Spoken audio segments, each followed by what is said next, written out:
My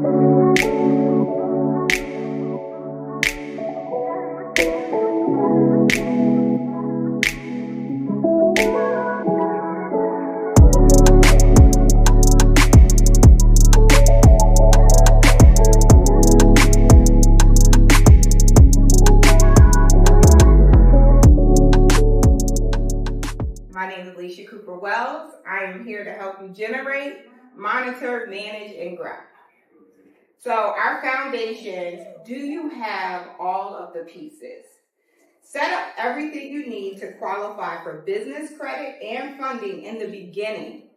Don't wait until you are in a financial hardship to qualify. So let me break that down. I started my career as a bank teller. And as a bank teller, then I moved my way up to customer service. Now, as a bank teller, I would see my clients make these deposits consistently. I would get to know them. I may even say, hey, why don't you apply for our credit card, right? And really get you excited. And you're like, hey, I have a good rapport with her, because everybody says I need to have a good relationship with my banker. But then when you go to apply, they deny you, right? The number one reason that happens is we have a principle that we learned as a kid. And I'm going to ask everybody to unlearn that principle today. Don't ask for help until you need it.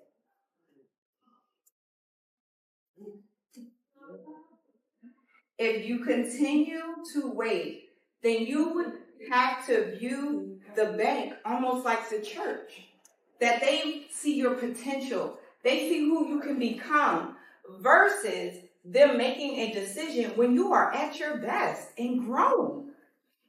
So I want, at the count of three, we're all going to say it together. It's going to sound horrible, right?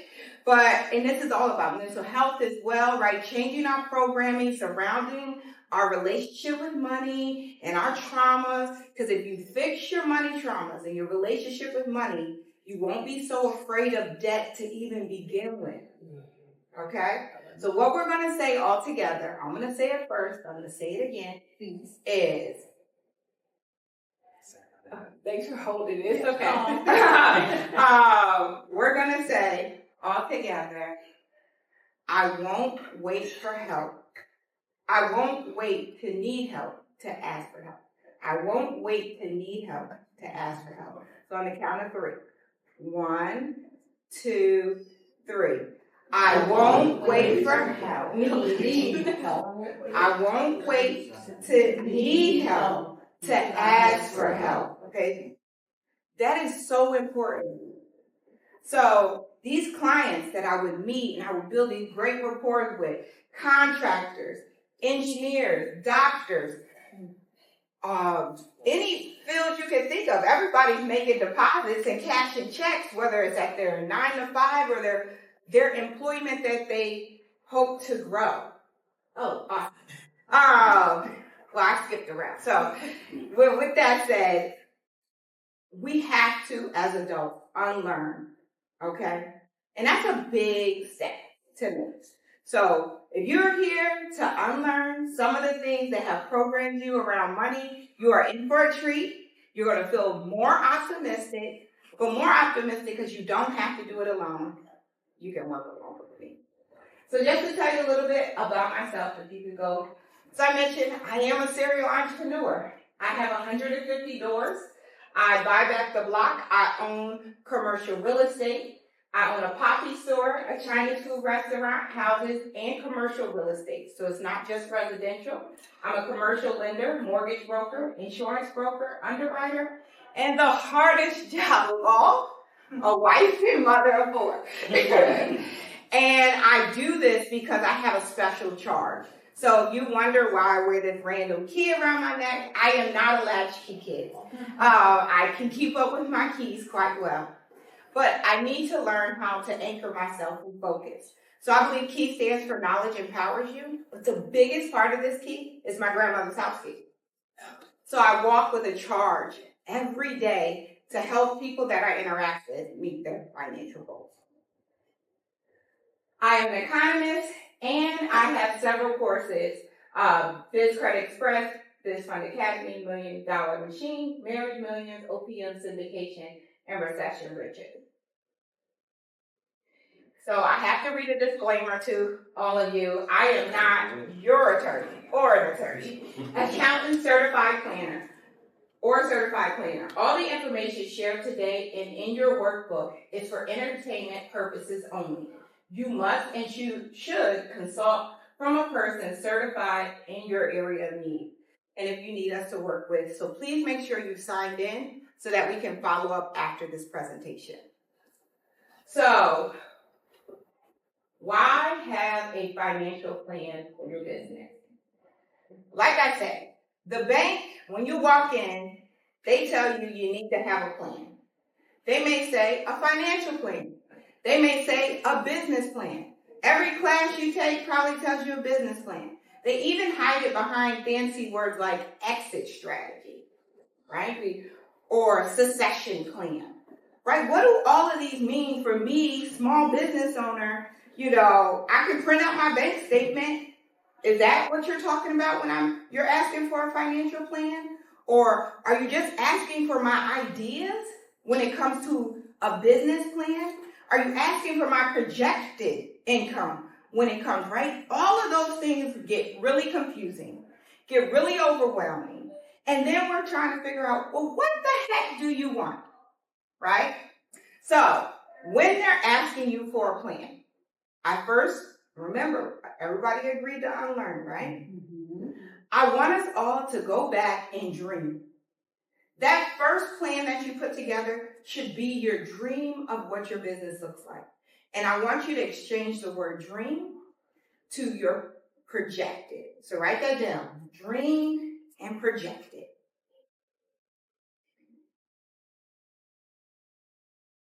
So when you are creating your business plan, often we get stuck on these limitations of, hey, I can't hire someone today, so I can't say I'm going to make $100,000 because I can only do so much as a solopreneur.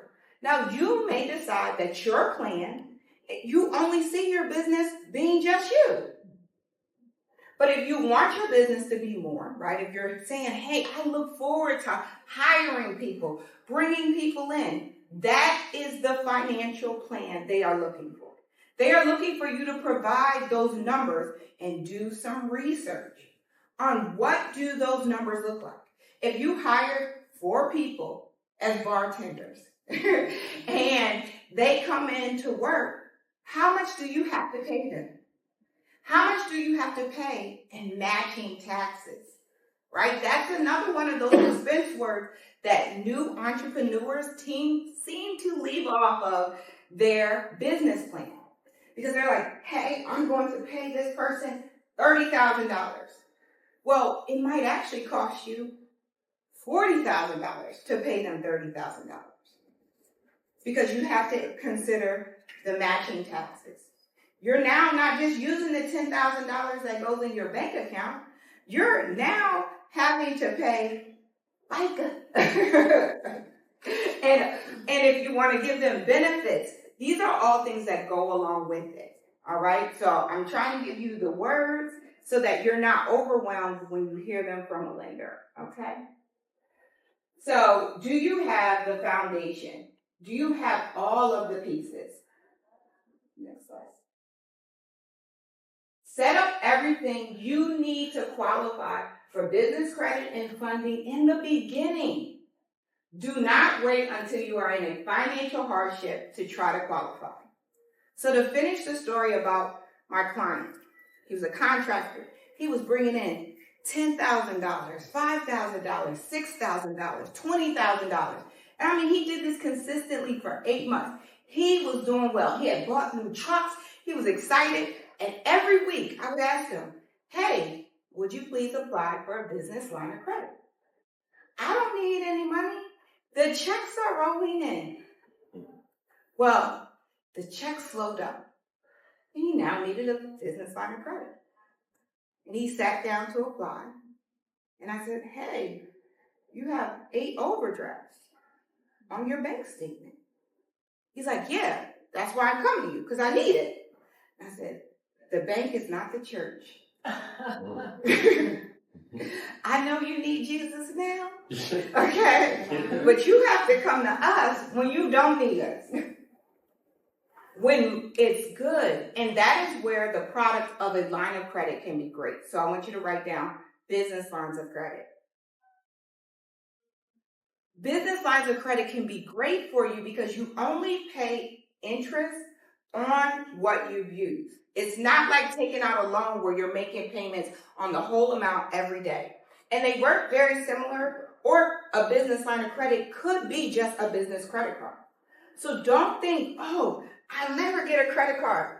Again, one is you have it in a bank account, and one you have it on a piece of plastic.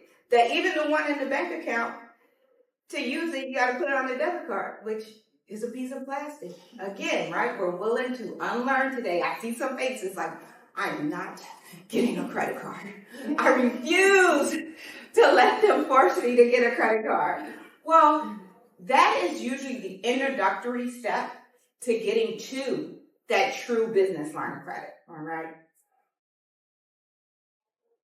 So what are the proper business financial requirements?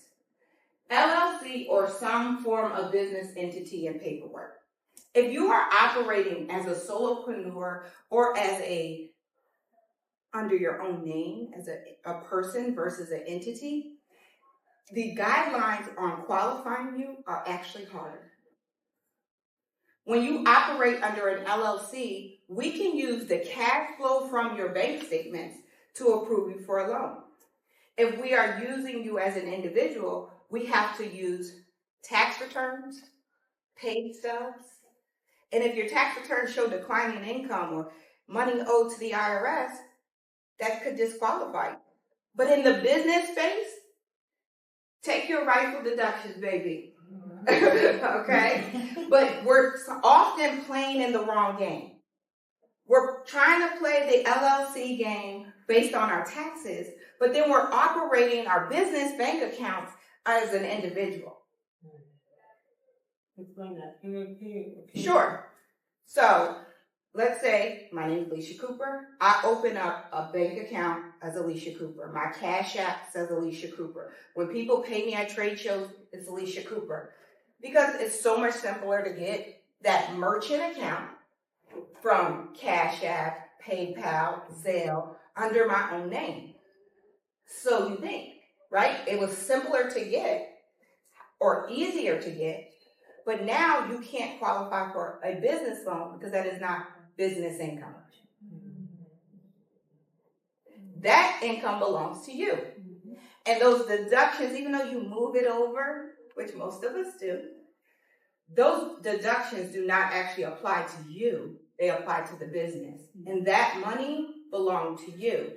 And unless you take it a step further and actually do an agreement with your business and lend that money back to your business, you're actually out of compliance. Okay? Great question.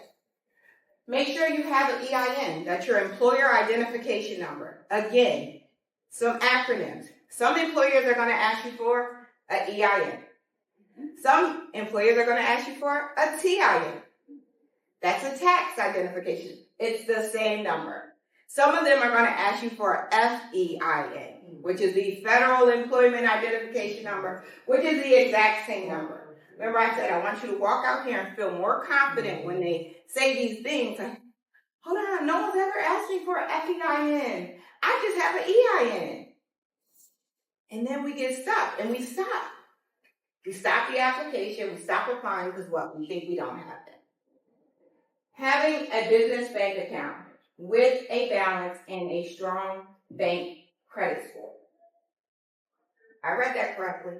Did you know you have a bank credit score? It is called your bank rating. And it only happens one time. When you first open your bank account. So when you first opened your business bank account, if you went to them and you gave them their minimum amount, which was $100, maybe a credit union might even say $5, you have the lowest bank rating you can have. Wow. And banks are it's like dating, okay? When you open with a large deposit, preferably $10,000 or more, that will give you a 4 bank rating, and the bank rating only goes to 5, okay? So with $10,000 or more, what they assume is, oh, you look good. If you give us 10, I'm certain you got some more money somewhere else that you want to bring over here. And it's a courting. So then Wells Fargo competes with Bank of America, and then they compete with Chase. But if you don't have them competing for your attention, it's because your bank rating is low. And can you fix it? Yes. Same way we fix so many other things. Get you a new boyfriend. Go get you a new bank. And go now, if you have the money, open there and start that relationship brand new. But you only get a one-time opportunity to be a new relationship. So if you personally bank there, like a PNC account, and then you open a business account, that bank rating still follows you. Okay? So you would want to go to a brand new institution that you've never banked with before. Make sense? All right. So, No, you've had great questions. no, because I'm just, I guess you kind of answered it already when you said just go to, so the fact that I'm getting all of these information for banking from other banks, that's a good thing? That's a good thing. For me. Okay. Yes, Okay. So there is a banking system. Okay. One of them is called check systems. Yeah. If you're old like me, you might remember check systems when you would go to Walmart and you would write a check and then they run it through that machine. They're like, eh. They never knew how much money you actually had in that bank account. Because I'm going to tell you, I was a single mom living in the projects before I had all of that. Mm-hmm. And I would use that check in Walmart to hold me over until that money would actually get deposited. Because it took them some days to get it there, right? So they were not checking to see if you had the money. They were checking to see the quality of your bank rating. Mm-hmm. They wanted to see, did you have a good bank rating? And second, had you had several insufficient funds in the last 6 months? So when that check would go through, and then sometimes, they hand it back to somebody in the line, because it was never you, the person before you, they would hand the check back. That's because they had NSF fees. But they would say, I have the money. And they literally could have the money because they weren't looking at if they had the money. They were looking at the quality and the score of their bank rating. Okay? So, should you be planning financially for your business? Yes, right? That's why we're all here today. So here are 3 topics to focus on. Revenue increase, right? We all have a goal set. So if you're trying to figure out how do you put your plan together, what should I focus on? It should either be increasing your revenue by increasing your sales or service, expense control, keeping expenses at a minimum or tax friendly, risk mitigation, events that can cause you to lose revenue, time, or opportunity. This third one is not the focus. The third one is what all 3 of these fall under, which is called money management. All right, which is a strategic action to protect and grow money coming into the business. So when they ask, are you interested in opening a money management profile or having us handle your payroll services, right? That all 3 of those things are the focus on whether or not they're looking to offer you money management services. And with money management services from the bank, right, that financial planning, along with a good bank score, you can get loans same day. So if you're on TikTok or Instagram and you hear somebody say, you can walk into Chase Bank and get $150,000 today without showing pay stubs. That is real. Oh, wow. With a great credit score, a business credit score, and a high bank score, I take people on field trips and we walk out $150,000 lines of credit. A 7 field trip. So you can only grow and control what you measure. So the first pre-planning task for any business is to know your numbers and know the numbers for your industry. So, as I said, you could have a great bank score. You could have a great credit score. You could have great cash flow, and then you're still frustrated. Why can't I get approved? I want everyone to write that site down, or if you signed in, you will get a copy of my workbook, which will cover these things today. It's spiderstrategies.com/KPI/. The industry, another code is a Nexus code. Have you guys heard of your Nexus code? Your NAICS code? Yeah. Okay. That industry has a performance, just like your KPI. So if you are in an industry that they consider high risk, you could have everything in line. You will get approved, but you will get approved for lower amounts compared to what you think you should be approved for, because the industry that you are part of is high risk. Now, what if you're like, man, I'm doing this thing, it's high risk, what do I do? I'm going to give everybody a secret sauce tip. Everybody in here, do you have to market for your business? Put your hand up if you have to market for your business. I should see more hands. Because if you're not marketing, you're not getting sales. So does everybody in here market for their business? Mm-hmm. That should be your industry code if you are in a high-risk industry. Now, if your industry is making more money than marketing, stick with what you're doing. But if you find that you're trapped, and like I'm in one of the high-risk industries is construction, you can use that code because that is a component of your business. All right? So, how to increase your revenue? I'm going to just focus on adding new products. We are in a recession. Regardless of what they say, I am an economist. The business cycle chart, we are in a recession. Now, I'm not here to talk about any political thing, but what I want you to know is in different business cycles, there are things that perform better than others.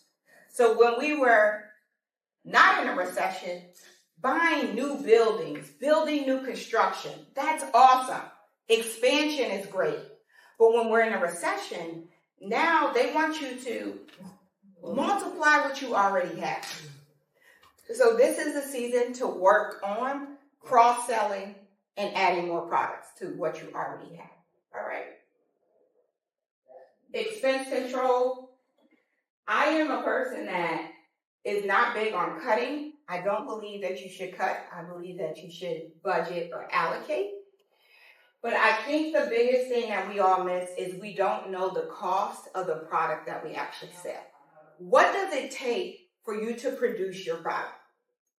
And when you're talking about what does it cost to produce your product, include paying yourself.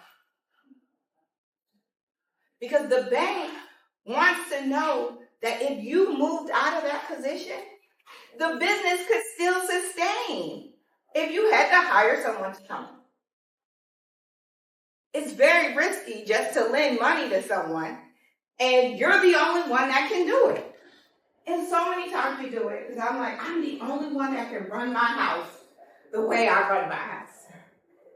But you have to, and you must, think about what is the cost for you to do it and what is the cost to have someone else do the taxes. All right? So risk mitigation, events that can cause you to lose revenue, time, or opportunities. What and when am I exposed to something that could cause a loss? How do we ensure a safe working environment and location to consumers? The one I like to focus on, which we'll talk about later, is do I have proper insurance? So jumping back into the money management, what is done to protect and grow money coming into my business? Proper insurance is mandatory. The key insurance everybody should have, particularly if you are a solo entrepreneur, is called Key Man Insurance. Key Man Insurance. That covers the key person in the business. If you're applying for SBA loans and they ask you how much life insurance you have, you can actually have a key man policy so that they don't actually have to go on your full life insurance, like that's for your family. They go on the life insurance for the business to cover you as the key person, just in case you fall ill, you die, right? That they are insured to get their money back or a portion of it back, okay? So along with your business insurance, but key man insurance is very important, and it shows as a form of collateral if it is a whole life policy that can back them up, right? So how do you plan to prevent overdrafts? That's where those lines of credit can come in, and bank credit cards. And if you let the bank do it and they don't move the money, guess what? They have to reverse the fee. Use the parties around you to be assistants to your business. But we have to be able to properly communicate with them because we don't talk the same language as they do. Next one. So, what is my transition plan to start paying myself a salary and when? It is very risky to the bank when you don't pay yourself. We see when that stat comes out that 90% of businesses fail. Most of those are businesses, if not all, that pay themselves. That business owner experienced burnout at the highest level. Hold on. You said the businesses that don't pay themselves are the ones that fail. Okay. So you probably think, oh, my business is doing better because I'm not paying myself. No, you're actually bringing in a higher level of mental stress, mental strain, and strain on your family. Because your family sees you out here grinding, doing all this, and they're like, yo, where's the money? Where's the money at? And the thing is, you make it happen. If you put that on your line item as a budget, just like everything else, you make it work, you will make that happen. Even if at first you have to float it, right, and reinvest it back in the business, but it cannot be an ignored line item, all right? So let's scroll. So I mentioned the types. Here's a screenshot if you guys want to take a type, all of the insurances that are out there for your business. General liability, errors and omission, property insurance, key man insurance, fire insurance, business interruption insurance, and extra expensive insurance. I'm not telling you to get all of those today. Like I said, if you're a solopreneur, you should have key man insurance. If you have a partner in your business, and they are very valuable to your business, you both should have insurance. Or at least the one that looks like they might go first.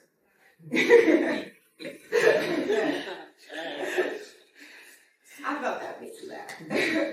So, the pre-planning task, right? We're all going to check that site and work on knowing our numbers. Keep going. There are two forms that are very important to when you come to the bank. We can talk about business plans, but everyone wants to ignore the financial plan, which includes 4 major financial statements, which is the income statement, the balance sheet, cash flow statement, and the profit and loss, which also you hear of the P&L. And everybody here, if you filed your taxes as an LLC, your actual tax return at the top, guess what it says?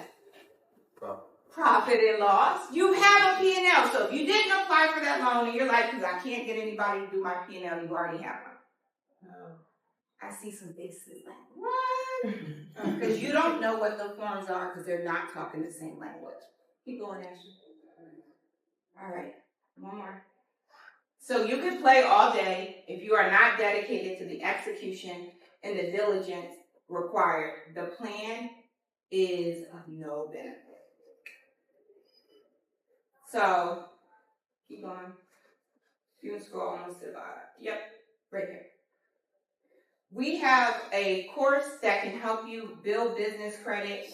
It is a super Because you guys can see I talk and I cover, and I'm result driven.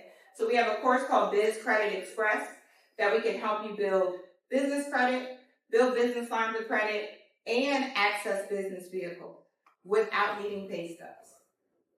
It is not a scam, it's a strategy. And we are offering a special promotion for everybody here in class. So if that's something that you're interested in, you can definitely see me right afterwards or talk to me. We have special payment plans available as well.